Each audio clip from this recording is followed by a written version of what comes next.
Ladies and gentlemen, welcome back to the Crypto News Podcast. We are buzzing as always. And today we have Anna Stone on the show. My guest is coming in hot from beautiful Brooklyn, New York. What a treat of a spot. Cannot wait to get back there. Hopefully this summer. Time for the intro. Anna Stone is the Web3 magician at eToro and director of gooddollar.org. Cannot wait to get into Good Dollar. Anna is an accomplished Web3 innovator and growth leader with a proven track record in building, launching, and scaling inclusive crypto products made for the masses at eToro. Anna oversees go-to-market strategy for the company's NFT business and leads the company's impact initiatives, which focus on leveraging blockchain and Web3 to democratize finance for all. Anna is also the co-founder of gooddollar.org, a social impact protocol and DAO that leverages free market incentives to pay for building a more equitable world, which eToro sponsored the building of as part of its social responsibility efforts. Anna has more than 12 years experience in the space and also holds a BA from Dartmouth College and a master's in global political economy from the Fletcher School at Tufts. Super pumped to have you on. Anna, welcome to the show. Thanks so much, Matt, and thanks for the illustrious intro. I mean, your team put it on a platter for you there, and pumped to have you on. I got to ask, I'm in New York since last year. Yeah. One of my favorite places on the planet. What is the buzz like? I heard it's absolutely back, and the city is just an electric factory again. I think the city is definitely raring and ready to go. I mean, I missed it. I wasn't here during COVID, but even in the year and a half since I've moved back, in the past 9 months, you definitely feel the energy on the street. You know, we've got NFT NYC happening in New York next week. Seems like everyone is really getting ready to come in and show what they've been working on and show what they've got. So great time to be in New York. Such a cool place. Going to NFT NYC and seeing all of Times Square just being taken over by crypto companies, that was pretty darn cool, especially during 2021 when, I'm sure you were there as well, when it was just the bull market. It was, it was money printing season, literally cool cats, apes, Zookies, you name it, everywhere you look. I'll still never forget that. I don't know why that moment in particular, but that's one of the most vivid moments of my, crypto career. It was a cultural moment. I'll tell you why. In my opinion, it's because for, so many years, people who joined crypto when it was really like a fringe industry, right? So I'm talking people who started to come into the industry before 2018, before 2019. It's like everyone's been chasing that DApp or that moment where it's all about mass adoption. And I think for, those of us who have been working in this Web3 space or crypto for so long, no one could have predicted that it would be a bunch of digital images and digital collectibles that would actually drive more than 1 million people to sign up for MetaMask. But that's actually what happened. And actually to deal with, moving into a non-custodial wallet, getting into crypto on-chain and executing an on-chain transaction, NFTs in 2021 was the crossover moment, when you started to actually see cultural figures, artists, musicians, brands, media actually really starting to look at this technology. And it was a moment, all of those projects being displayed in Times Square was a moment because it really, at least for me, it represented this moment where, okay, if not mass adoption, but at least we've crossed over to culture. At least we've crossed out of just the realm of finance and technology, which is where crypto lived for so long, and actually into the realm of culture. And that's going to, the continued embrace by non-crypto native people is what's actually going to continue to drive our industry. So that's why it's still cool. I know, you're bang on. That's exactly what we need. For the non-Web3 folks, we need some stuff that they can relate to.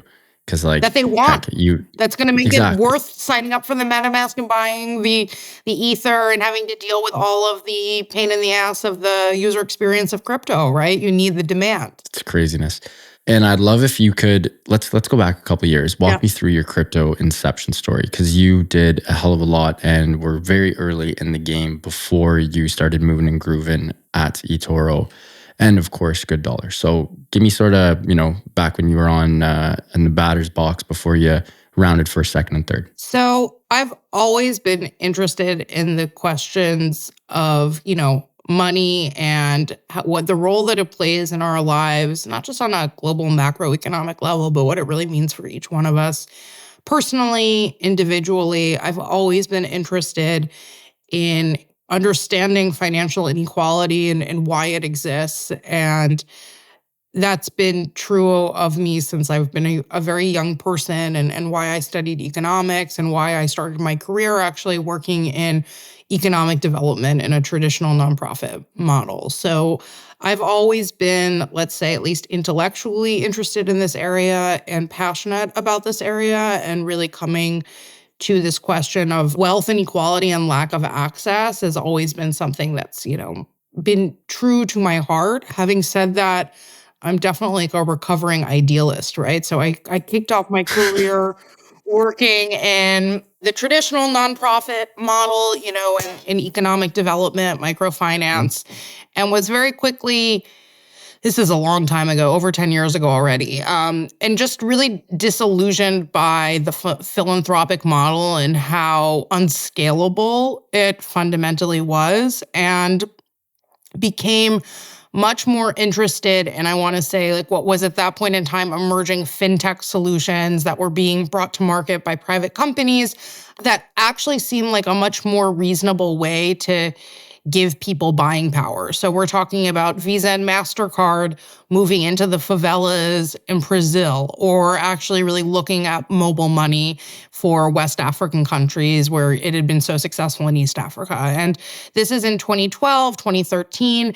And the BRICS are rising. I don't know if everyone remembers this term, but the goal at that time was actually to bank the unbanked. That was what we were talking about, was that there's over 2 billion people in the world that are unbanked, and fintech and financial technology is going to help us actually bank the unbanked, if you will. Right. Bank the unbanked was the term. That was the term. That was the goal. That was the slogan. It was part of the UN Sustainable Development Goals, actually, was if you want to address poverty, if you actually want to address inequality, then it means that you actually have to deal with these fundamental infrastructure failures, that people don't have access to basic savings, basic payments, let alone the tools that you need to invest and start to create and build wealth, right? So this was the time where banking the unbanked was the way to actually start to solve for these problems, if you will.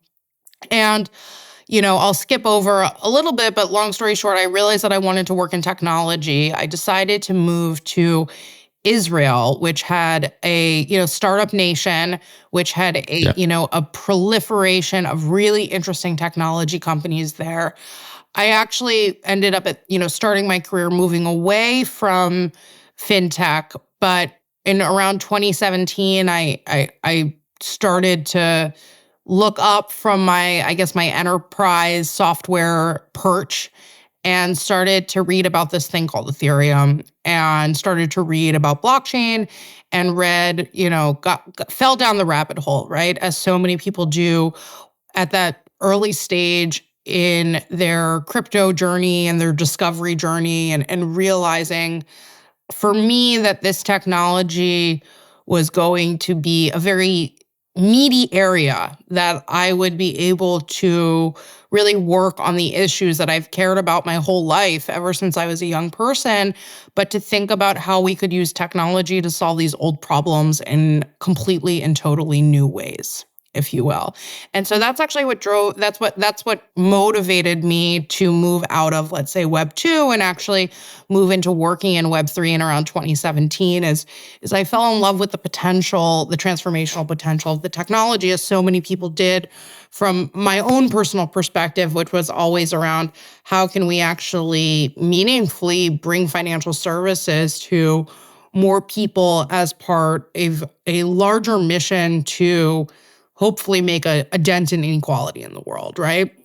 I'm not saying eliminate inequality. I think it's important to speak about this directly to a crypto audience. We're not saying that inequality doesn't have a place. We're not advocating for sameness, let's put it that way. But I think from my perspective, in a world where we have so much, this concept that there are people who go without at all is a design choice. It's actually a feature of the system and not a bug. And, at that point in time, there was a lot of discussion around how crypto was at a minimum going to provide, if not revolutionize the existing financial system, at a minimum provide an alternative that would enable people to really begin to access new digital assets and potentially create and own wealth in new ways. And so I was just hooked. I forgot my first job, though, which was I was in Israel at that period of time, and there was an amazing, amazing, amazing team of real crypto pioneers there that launched the Bancor Protocol that I was privileged enough to join forces and to work with. And your memory in crypto is short, but Bancor was an incredible protocol because it was the first decentralized exchange protocol that launched on Ethereum, of which now there's a multitude, right, of different protocols that are transacting hundreds of billions of dollars of value every day in decentralized exchange. But, Bancor was a true pioneer and a true innovator in actually creating automated market makers and this concept of trading against a smart contract. And we had one of the first retail-facing DeFi exchanges on Ethereum. We launched some really interesting pioneer cross-chain tech and wallet tech. And it was an incredible crash course in school of actually what it is to operate product and operate a business in Web3. But at this point in time, DeFi was very, very fringe and still is extremely fringe, right? Just because more people now know what it is doesn't mean more people use it, right? And so I think for myself, given my motivation to work in crypto, driven from a position of mission of how do we actually use this technology to address this big challenge that there are 1.7 billion people unbanked in the world, and most people don't have money, right? So over 50% of the world's population lives on $5.50 a day. I think it's really easy for us to forget this. Most people don't have access and they don't have money. It's insane. And this is where blockchain can make the real impact, right? And so for all that we've seen and talking about, you and I started this podcast talking about mass adoption, right? Where is the use case? Where is the use case that's actually going to bring these big numbers and bring people into crypto? Well, I'll tell you, it turns out that there are lots and lots of people around the world who really need access to basic financial services and really need access to crypto. And this is an incredible application of the technology. And it's a great example of what we've worked on at Good Dollar, is actually looking to use blockchain as a solution to solve the problem of the fact that people don't have access to basic financial services tools and they don't have assets. Hard stop. Crazy. Anna, what a rip. That was a lot to unpack there. A couple things I want to go over. One thing that you mentioned that I've never heard of before, and this is this is definitely my own fault and my own ignorance.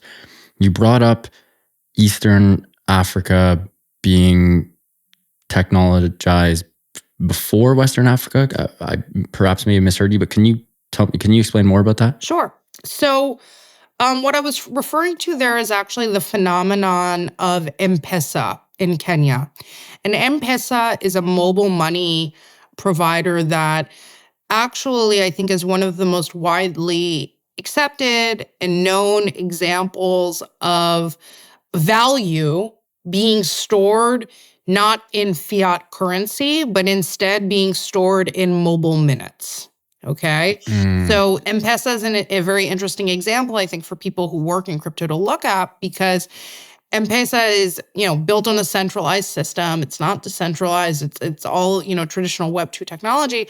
But it's one of the most compelling examples of how in a particular country in Kenya, and M-PESA's rise, I think, was really in around 2009 and the 10 years following that. Do you remember this now? No, I'm just, while you're talking, I'm looking at a little notes about it. And just for the listeners at home, if you want to research this while Anna is talking about it, it's M-PESA, M-PESA, a mobile phone-based money transfer service launched in 2007, took off in 2009, just like you said. Available to transfer mobile wallets in 20 plus countries in Africa.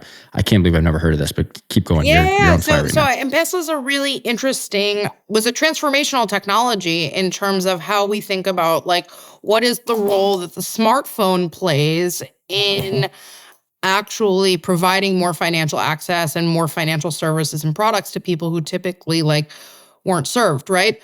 M-PESA in Kenya was the first example of how there are more people who have cell phones than have bank accounts. Bank accounts as an extension of, that's a parallel or a metaphor for financial services, right? But there are more people in the world that have cell phones and smartphones than they do bank accounts. And M-PESA was one of the first examples of where people actually started to transact value, conduct commerce, conduct remittances using mobile minutes, which were digital, and anyone could send peer-to-peer to any other member in the M-PESA network, right? And so for people who didn't have bank accounts, and again, this is pre-Venmo, pre-PayPal, pre-everything, right? If you don't have a bank account and you don't have cash, you can transact safely, securely across the country through sending cell phone minutes to people, right? It's a great example and one of the most compelling use cases that show that value transfer between people and value transfer peer-to-peer does not need to happen through fiat currency. It can happen through other forms of digital value, right? It doesn't have to be the Kenyan shilling, right? You can actually send someone 20 minutes of airtime and there's a price associated with it and a known value and accepted value, and then you can sell it to someone else, and therefore it actually meets one of the definitions of money, right? Which is to function as a store of value and a medium of exchange. If you guys don't have a development background, I really encourage you to read some of the stories about M-PESA and how it swept across Kenya and how quickly it was adopted, because I think it shows the fact that many places where you lack traditional existing infrastructure, these are the populations and the geographies that hold the potential to experience leapfrog innovation. And so when we think of leapfrog innovation, many places, we're talking about West Africa and emerging markets. These are places that never actually got telecom infrastructure. Everyone leapfrogged directly to the mobile phone. And that has a number of second, third, fourth order effects around the digital literacy, digital connectivity of those populations, et cetera. And so I think of decentralized finance and open finance. From my perspective, this is a leapfrog technology. This is going to be adopted more rapidly in places where there are less barriers to entry because people don't have bank accounts, because people don't have Venmo, because they don't have PayPal. So going through the user experience pain of operating in Web3 or dealing with digital assets is worth it because you have a lower barrier to entry. Well said. What made you so passionate about this? Like you can hear it in your voice. You truly do give a shit. You do care, and that I feel like that's rare. I feel like a lot of people are just chasing money in this space. Like what makes Anna so passionate and fired up about fixing these real life issues and creating actual use cases for crypto being used by real people in the real world to do real things? So I think, for everyone, it's like a personal story, right? I think for myself, personally, I have a grandfather who has long since passed, but he was early onto Wall Street, and he always talked about Wall Street. It's so interesting to think about this in retrospect, but like Wall Street and the public markets of the stock exchange actually democratizing wealth creation for the little guy. And that was one of the things that set America apart from every other country, was that because of this robust capital markets infrastructure that we had within our country, that like you actually had a market where a real individual person can access it, they can access that information fairly, they can access assets fairly, that they can actually begin to participate in capital markets. And the contrast with that, with so much of the rest of the world. So first of all, I always thought of the markets as actually a democratizing force that makes wealth creation more accessible for people. I think it was only when I started to, let's say, grow up and learn more about the world that I began to understand how, even though that might be true in theory, the practical, let's say, how it actually worked on the ground was that most people in this country, particularly in the 80s and the 90s and the early 2000s, it was not easy for people to actually begin to access markets and to onboard. I think that's actually since really changed with the creation of companies like eToro, right? That makes it really easy for anyone, any American at least, or anyone in an advanced capital market country to, log in, create an account, upload your driver's license, buy $20 worth of Apple stock. That's an amazing, amazing innovation in terms of financial access and financial inclusion and giving real people the access to better their own standing in life through capitalism. So I'd say that's one element for it. I'd say the second element for me is actually focused off of I studied economics when I was in college, and I felt like as I got older, there was this huge disconnect between how you learn about this quote unquote, the economy versus the reality that the economy is just us. It's us as people behaving and acting out, behaving due to our fears, our hopes, our dreams, and that money is actually like the most personal technology. It's the most personal technology. It Money is is. actually like one of the few things that we all have in common, right? It's one of the few technologies that we all use, that we all are familiar with. It is so integral to how we think about ourselves and our relationship to the world and our opportunities. And I felt that was this great lie almost between how you were taught about economics as this science or this discipline, which is disconnected from human behavior. And that just couldn't be further from the truth, right? And that actually money is deeply, deeply personal. It's extremely creative. It's extremely subjective. It's all based upon how we interact with one another and perceive each other and perceive our own optimism or pessimism about our shared future, right? And It's it's like, it's a reflection. It's a reflection of us, like you want to see who and what someone does, who they are. Look at their credit cards, look at their bank account. I'm for the few people who still use cash. What do you spend on a day to day? Like me, for example, I know it costs me X amount of dollars to just wake up every day and have a condo in Toronto that I rent, I don't own. And then, I usually eat twice a day. I'll have a protein shake a day, the gym membership, the bike member, the whole 9 yards. It's just, that's what life's about. It's truly a treat. yeah, exactly. And so I think at the same point, right, like money is so universal. And I think also we are all so much more than the money that we have in our bank accounts. When I think about our work at Good Dollar and what we've built, this is a very fundamental principle that informs our work, which is that you, me, but billions and billions of people all around this world, we are all more than the amount of wealth that we have or the money that we have in our bank account. We have more to offer to the world than just the things that we can pay for and afford. And I think that is more the further down the pyramid you go, right, the more and more true that is. The 50% of the population, of the global population that is living on $5.50 a day are more than the daily income that they live on. And they have more to offer to the world than just their purchasing power.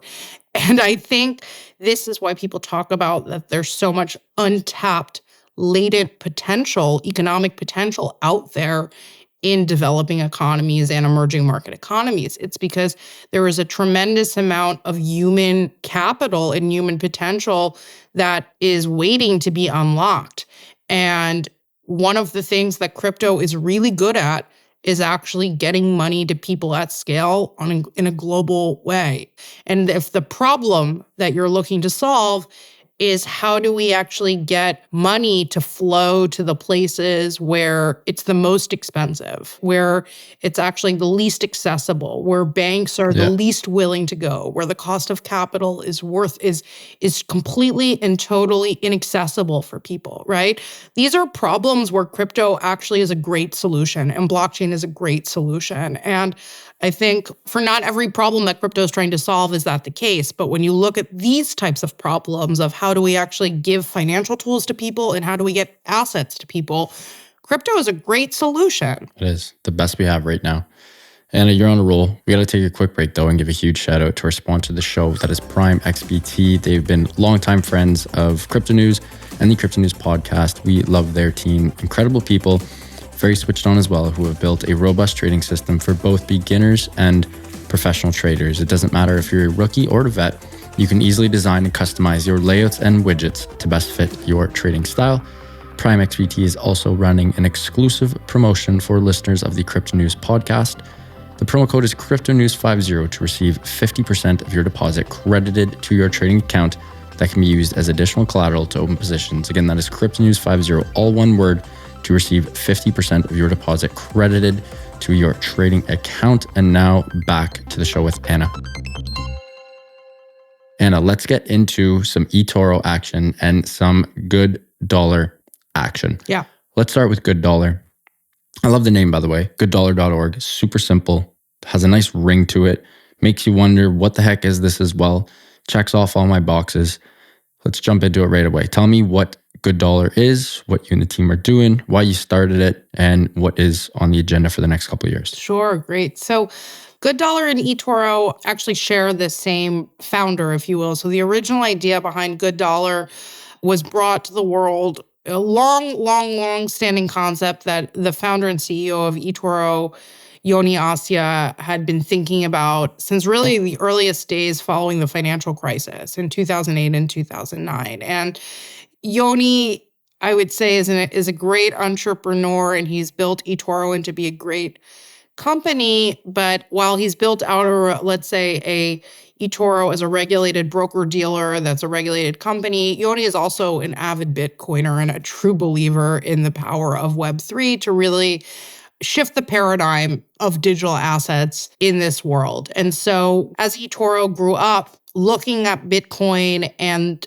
basically what this open source technology contribution, the impact of it on the world, and the ability for it to really create a whole new market category of digital assets, very much informed Yoni's approach to the type of corporate social responsibility projects that eToro wanted to support and wanted to build.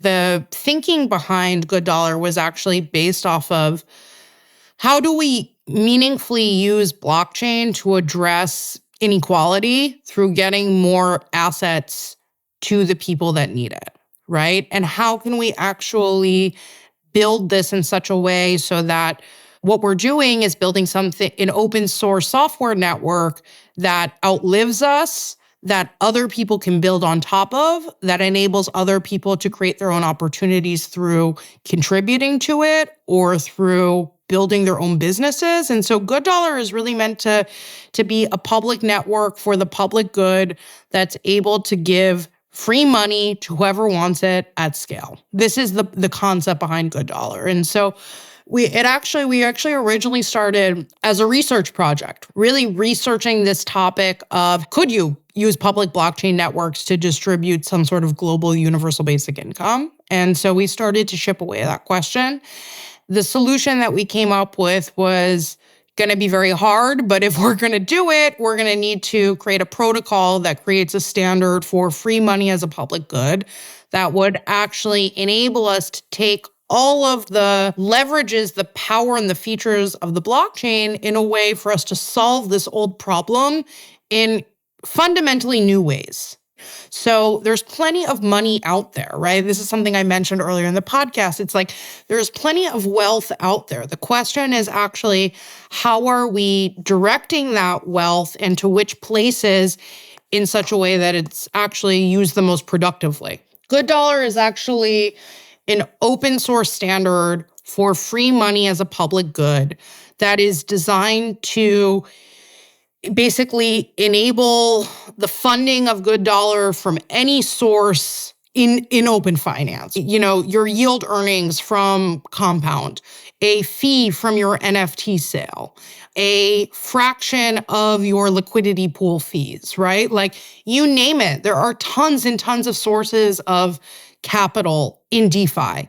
And how can we actually build a model that encourages people to say, donate fractions of a cent or earned interest or whatever the case may be. And to do that at scale in such a way that all of those microtransactions are actually channeled productively towards one source.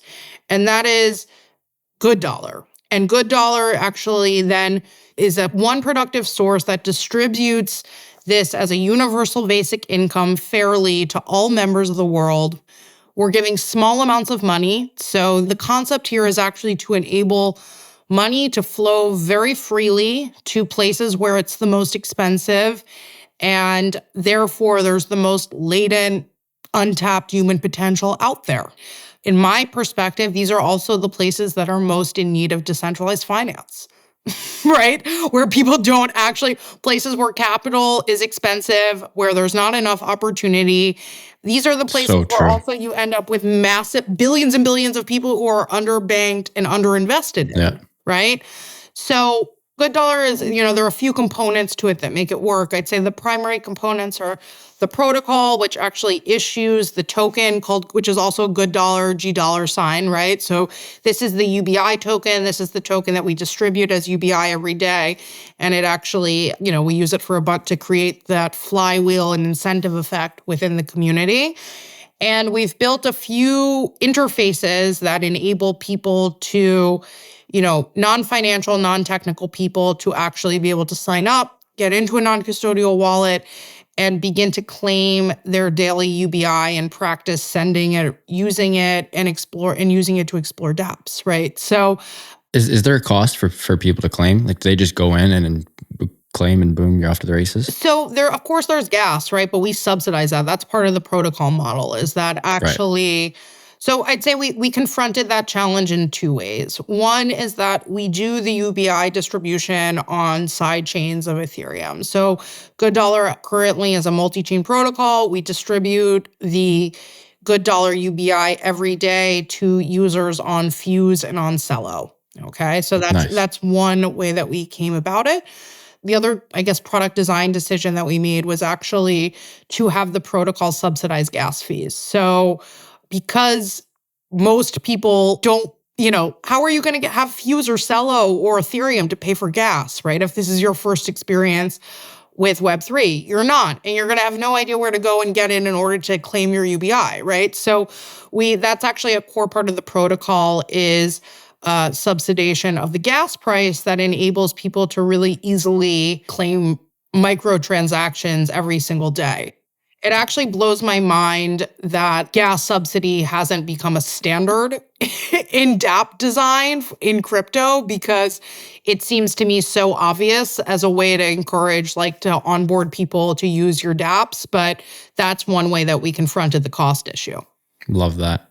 I'm on the website right now. It's like, it's hella clean. It makes a whole lot of sense. I'll play devil's advocate here. My thing with you, and again, I feel like when you're discussing UBI, you're talking about people who are incredibly impoverished and who don't live in, rural parts of North America like you and I do. But I just think of even the city of Toronto, and I look around and go on walks, and I just feel like UBI would be abused like there would be no tomorrow. And even just the service and all the things that have changed since COVID-19 happened in 2020, I look at how much more difficult it is for processes just to be efficient in life. I just feel like we've taken multiple steps back in regards to in-person physical efficiency. And a lot of that comes down to workers who are, helping move the needle. Again, I could go on and on, but what's your take on UBI as a whole? I'm talking global. Sam Altman, the, I believe co-founder, maybe not co-founder, but current CEO of OpenAI. I feel like you're a big fan of him too. How could you not be? The guy's absolutely brilliant. He's creating incredible stuff for humanity. He's also a big UBI guy as well. But I'd love if you could just tell me more about it and why you think it'd be good for humanity. So I think, universal basic income is not a new concept. UBI has been around since the 1600s as a concept, right? It has gone through many, many, many iterations as society has changed, as labor has changed, as the economy has changed. And I think as a concept, UBI is here to stay. I definitely think that within the United States, you see UBI being looked at really, really seriously as, let's say, the next generation of the social services system. I think with all of the trends of impending AI and the impending mass unemployment as a real motivation behind that, right? So even in the US, you have the coalition of the mayors for guaranteed income. This is actually a project that's designed to test UBI I think now it's in over 100 American cities, and it's being administered through the mayor's office. And it's really designed, I think, to address what you were referring to, Matt, which is like this crisis in our cities and this crisis within our communities that is actually not only driving isolation and this stress that I think everyone feels, but also I would say like the problems that are in your face on the street, right? Homelessness, drug addiction, Yeah. mental health crises, et cetera, right? So I think it maybe give them a chance to, get on the right foot as well. yeah, I think UBI is like, it's a pretty, every UBI pilot that's been done so far, whether we're talking about something that's happening in Stockton or in Kenya, it proves the same things, right? That people, when given a small amount of financial security, it improves people's performance outcomes across a range of different factors, right? It has been proven to not result in, people don't go and take their UBI and spend it on drugs. People don't take their UBI and then quit their jobs. In fact, the opposite is true. It's that with a little bit of financial security, the idea is that people are able to breathe for half a second and spend their UBI on investing in an education instead of just staying afloat for the month, right? And I think as we see these pilots in the US and in more advanced economies, the human stories of them prove out over the next year or so, I hope that we're going to be able to move away from this stigma of, well, UBI is it's just contemporary communism, and it's just going to be like, it's going to, destroy capitalism and productive society. I think that there's going to be enough data out there and enough examples out there that prove that that's not the case. Having said that, I don't think UBI in the United States is politically viable. And I'm saying that as a result of seeing what's going on, right? I don't really see a pathway where within this country we see UBI on the ballot in a realistic, it's certainly on a national level in the next 20 years, potentially not even in my lifetime, right? I don't see that happening.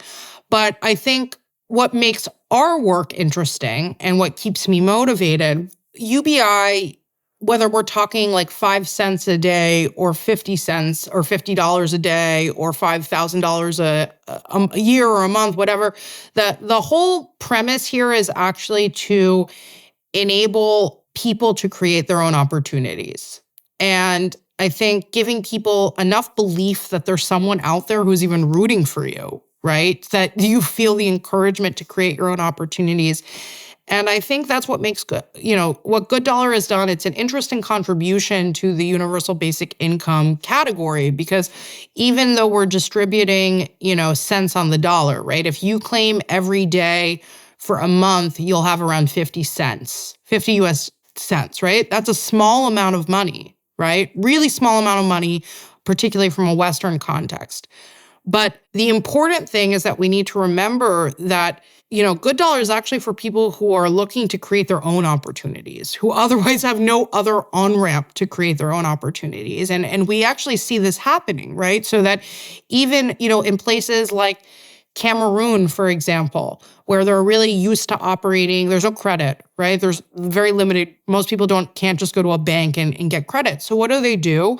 There is actually community savings groups and tontines where people are saving together. And then within a social group of around 20 people, they're able to take loans from one another, right? Interesting. So using Good Dollar, people are now actually saving together in a group in Good Dollar. And within a few months, you actually end up with around $100 to actually deploy and to begin to use in DeFi and experiment together as a group, right? And so we have amazing examples of hundreds of young micro entrepreneurs that have opened up Good Dollar for mobile minute airtime shops, right? So we talked about M-PESA on this podcast. Good Dollar has been used actually for mobile minutes, right? So people will sell their Good Dollars for mobile minutes and use it actually on data. Some real world utility, baby. Is creating their own opportunities for themselves and also for the people around them through this disintermediated crypto infrastructure. We have amazing examples of people setting up using Good Dollar as a peer-to-peer complementary currency, right? And setting up secondhand shops for pre-owned goods or for homemade goods or handy-made goods. We have examples of people connecting cross borders. So graphic designer in Venezuela selling their services to an aspiring entrepreneur in Kenya. And how are these people transacting? They're transacting in good dollars, in micro cents, right? But like I said, people have so much more to offer than the amount of money that they have in their bank account. And this is the further down the pyramid you go, the smaller amount of daily income that people are living on, the truer that actually is. The more people have to offer than just their spending power. And so I think, this is what Good Dollar is testing, right? How can you use these small amounts of money, these microtransactions, to actually unlock the human potential of people who have a lot to offer, but are looking for, the platform and the assets upon which to build themselves. And hopefully Web3 is that. I love that. That was another great rip. I think you and I are in the same yacht here, Anna. I would love for a lot of our impoverished and less fortunate countries in the world to have access to UBI, but again, I can't speak for USA because I don't spend enough time there. But Canada in particular, I'd bet the house that UBI would not work. I honestly, truly would. We'll get into that when you come on for round 2. And heck, you and I could go for a couple hours here. Next time we might have to pull a Joe Rogan pod and do a good old 3-hour sesh. But again, we'll get to that. Anna, what a treat. Thank you so much for coming on. We got to do the hot take factory before you go. I know you got a couple. Heck, I bet you got more than a couple. Give me a couple Anna Stone hot takes before you go. Something that only Anna believes in, whereas most other people do not. Wow, I said I would think about this during the podcast, but I didn't. I was too busy talking. Listen, it's pretty radical to think that crypto will be the most impactful in the poorest countries. Like, I've spoken to enough. This is actually a hot take for crypto, that crypto is interesting for poor people, right? It's the most interesting when it comes to poor people. And that's the long game that we should all be thinking about and all playing, whether or not we see it as linked to our immediate interests or not. I think that working in the crypto/social impact space, as you mentioned, Matt, most people are here for the money, right? That's the reality. Yeah. So when you work in the crypto and social impact space, it's really a niche area, if you will, that I'd say for the most part is really dominated by true idealists. I think that the number of people who are I will say there's many, many, many more builders now than there ever was before, but it's incredibly tough because you need a lot of money in order to build blockchain products. It's expensive actually to launch crypto projects, to build blockchain projects. And there's been very, very little capital that flows towards thinking about how do we solve big problems using new technology. And so I've heard enough time from people who are billionaires many times over, crypto, we don't really care about poor people. I hate to say it, but I've heard it so many times from many, many people. And I think that attitude is actually what is keeping us from, as an industry, getting to those use cases that actually changes the brand of crypto and why it matters, right? So I think as long as we continue to think of creating the same the same products, but just in on decentralized rails, is that really what we're doing? Are we actually trying to tokenize the stock market? Is that solving a problem that we have or not, right? And so I think with technology, it's all about first principles. It's all about what problems are you trying to solve. In my mind, it's the big global problems that are experienced by our shared humanity that have to do with climate, that have to do with basically inequality, which is a huge burning problem in our world, right? So both climate and inequality are two areas where you hope that if you can change the incentive system, you can actually begin to solve those problems. And crypto is all about incentives design. So if we don't use this technology to actually tackle the big, big problems, I think that it's just not that interesting. And that's my own take on it. Anna, you're on a roll. Gotta have you on for round 2. We barely scratched the surface here, but we are getting very tight for time. So we got to wrap up. What a treat. Thank you so much for coming on. Huge shout out to your team, my team, well, both of your teams, Good Dollar and eToro, hooking this up. Huge shout out to everyone involved. Anna, before you go, can you please let our listeners know where everyone can find you, eToro, and gooddollar.org online and on socials? So myself, I'm at The Real Stone, primarily on Twitter. Good Dollar is at gooddollar.org. And eToro, you can find our global account at eToro and US at eToro US.